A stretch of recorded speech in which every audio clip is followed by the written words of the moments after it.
Hey everyone, this is Justin Lowe from DarthHater.com, here to bring you some little tips and advice on space combat. I know space combat is not really one of those things that really needs a guide, some would say.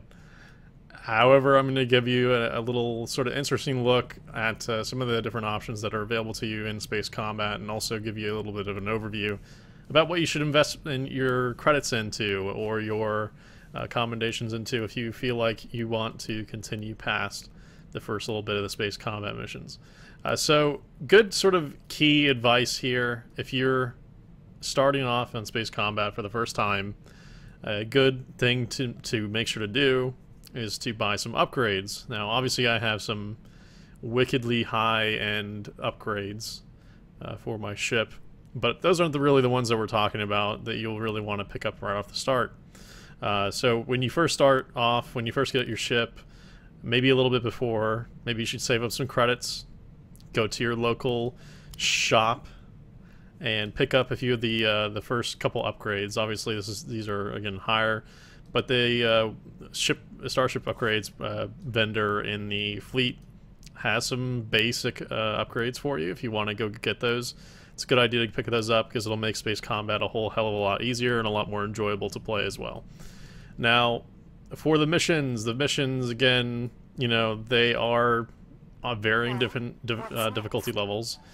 Some range from very hard to very easy, but as you progress and get higher and higher into the game, it basically needs a little bit more of a requirement on your skill level. So as you get higher, it becomes much harder to just play through these missions, and I figured I'd give you an example what one of the harder missions is to come, and just give you a little bit of an idea of what to sort of expect and what to shoot for when it comes to these space combat missions.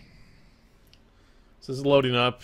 Space combat missions usually take maybe about a minute or two to load at the most. So you have your wipes, your right clicks, obviously. Now you want to make sure to use, depending on what you're doing at the time. Obviously some of the space combat objectives require missiles, others, you know, you can just use your blaster bolts and all that stuff, but again, this is one of the harder missions.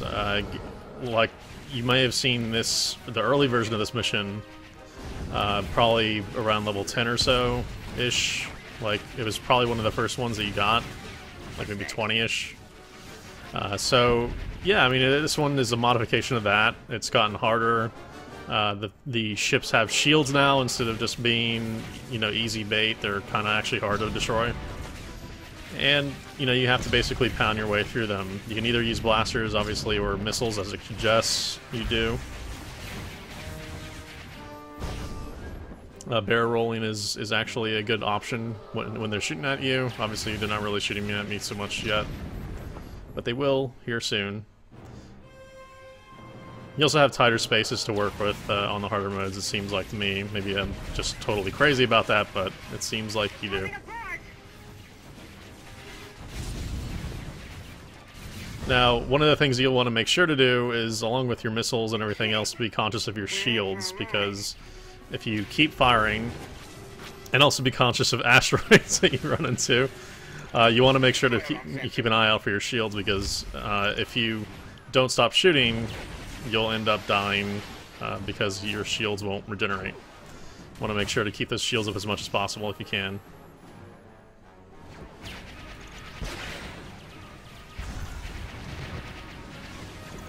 If you time this one right, you should be able to get the turrets done in one pass, but if you don't, you can always come back. And there's also bonus missions with all this stuff. Try experimenting, try shooting down the various different like turrets or shield generators that may or may not be available to you at that point in time, and you'll see that a bonus mission might or may not pop up. As you see, this is getting kind of hard. This is not a slouch mission at my level.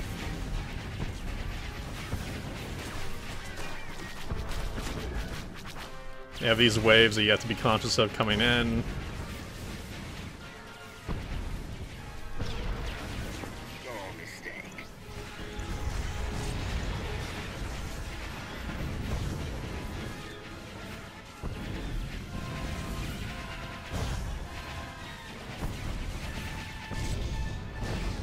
Again, give you some time to regen your shields.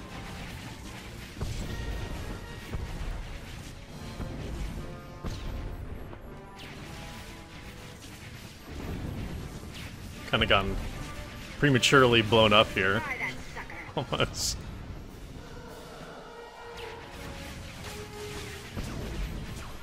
Now, even though that you may buy the upgrades, until you get about like level 40, all the space combat missions are kind of easy. But once you start getting around the level 40, it starts to get exceedingly difficult, and you can die really easily if you're not conscious of how you're upgrading your ship. Now, all I have to do is survive for the next 15 seconds, and this usually ends up happening at on the harder missions. It's just you kind of just have to try to survive as much as possible until the end, so that you finish out the mission and you get the credit for it and all that stuff. So, as you see, I finished out the mission, barely surviving, but we got through it either way. Now, one of the other things you'll want to remember about the space combat stuff is that you also get a lot of XP for it. Wasn't very apparent there, because I obviously did not have a lot of the quests for this stuff, but you get anywhere from like 10 to 20,000 XP depending on your level, and they're good transition points. I mean, the 20,000 or 15,000 XP that you usually get from this stuff, if you have the quests and the dailies, can get you a sizable amount of XP, especially if you're in the middle of transitioning between the planets. It's a good thing to do if you're a little bit low on your level in comparison to where you should be, you know, when you're transitioning from planet to planet.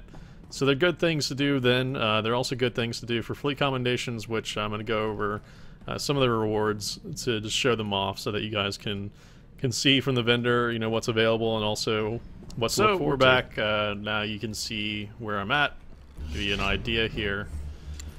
If you go into the Imperial fleet, you will see where I'm located, right down here, and that's where you can find the starship upgrades. Obviously, there are plenty of upgrades available for starships, and you'll want to make sure to come to this girl first. This guy in the back has some fleet combination ones, but right off the bat, you'll want to make sure to come over here and purchase the grade 1 stuff right off the bat.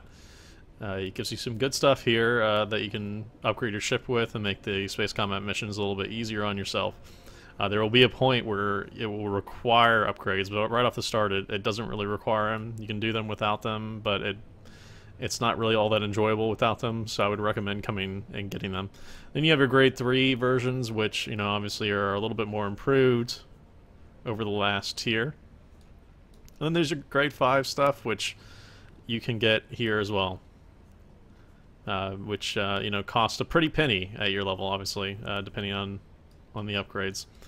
So you can get them that way, or you can get them from drops. Sometimes you'll see like grade 2s or grade 4s drop, maybe even grade 5s that require some sort of crew skill requirement as well, like Cybertech. There are a few that actually require Cybertech for you to purchase that to actually use. So you might want to go Cybertech if you're really into this stuff, because there's a lot of ship upgrades that actually require it. So keep that in mind as you go through your levels. Now these are for the fleet commendations. I obviously have quite a few of them to actually be able to use. You can get some storage boxes that just are random rolls, and including an artifact storage box, which is, you know, quite nice. If you save up 375 crew commendation, fleet commendations, you can do that and get maybe a purple or a prototype or some sort of, you know, customizable loot out of it. So it's a good option. Then they also have fleet EMP generators, which are special items that you can use in space combat. Same thing goes here with the electronic warfare pod. You know, hacks your enemies basically, and the enemies can't target you for 10 seconds, which is pretty useful, especially for those points where you're just wanting to survive. Then you have the pilot's boots, which are pretty interesting. They're, you know, customizable items, which you can kind of see the portraits here, what they kind of look like. It's almost like a 20,000 Leagues Under the Sea kind of look, and if you want to look like that, you can look like that if you decide that you want to.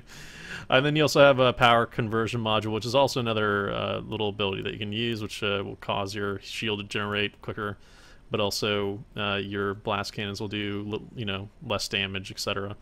And then you have your proton tube, which proton torpedoes, which you can use in combat as well, which are just basically higher end torpedoes or missiles that are just basically one-shot kills at level 50. So obviously Space Combat is not really all that fleshed out yet, but there are definitely quite a few things you can do with it. It's good for XP, it's good for money, it's good for fleet commendations, and possibly even items if you save up enough fleet commendations for it. So if you have time during your daily routine and you want some different sort of combat, or maybe even a change of pace from your normal questing and raiding, Space Combat's a good option. I would highly recommend it. Make sure to check out our guide to using a joypad and gamepad support for it. The game does not have native support for gamepads or joysticks, but if you have enough time and you want to use it, you can retrofit SOTOR to actually be able to do it in the game. So I would recommend it, and it's a lot of fun. I've been having a lot of fun with Space Combat. In fact, over the last 10+ days, since early access started, I've been doing my Space Combat daily missions on a regular basis, and I've enjoyed them quite a lot. So I would highly recommend doing them. If you have time to do them, do them. You get a lot of XP out of it. You get a lot of money out of it as well, and possibly even items, and it's a great, enjoyable experience along with it. I would not miss it for the world. Have to get those dailies. Anyways, so I hope you enjoyed this video and this little small guide. There will be obviously some links and some text on the post itself describing some of the upgrades and different options available to you should you decide to do some Space Combat, and some upgrades to look for along with this video guide. So hope you guys enjoyed it. Talk to you guys later. Bye.